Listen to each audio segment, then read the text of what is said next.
My neighbor is one of those annoying wannabe YouTube personalities.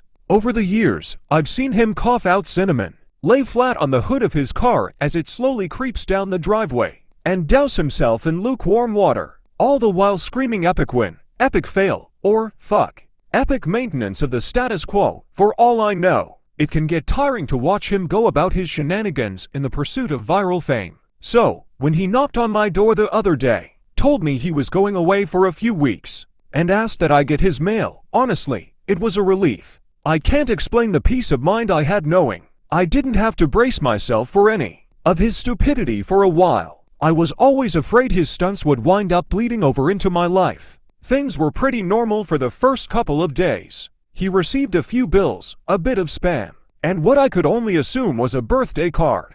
Then, one evening, I got home to find a cardboard box waiting on his front porch. In big red letters was written "Return to sender." I'm no small fry, but I admit I had trouble lifting the box on my own.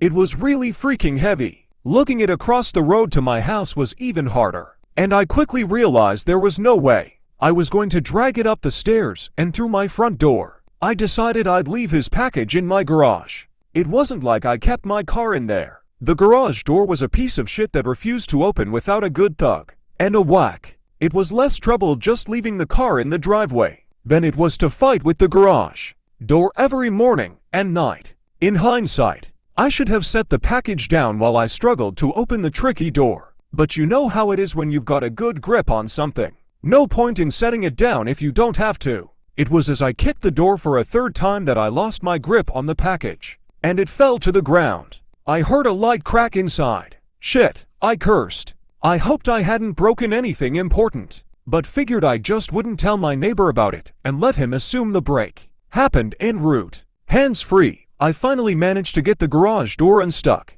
and boy did it screech in protest as it rolled up and over me. I dragged the box the rest of the way, setting it in the corner for whenever my neighbor would come back to claim it. And then, I forgot all about it. Until a few days passed, that is. I'm not sure exactly how long it took for the smell to waft in from the crack under the garage to house door, but it came in slow progression. It was a sickly sweet odor similar to a skunk. And for the first few days after I smelled it, I genuinely assumed that's exactly what it was. Roadkill that had left its mark on my house. It was only when I realized the scent was growing more intense, instead of fading, that I went looking for a source. That's when I opened the garage door, and that's when the odor knocked me back, holding my nose.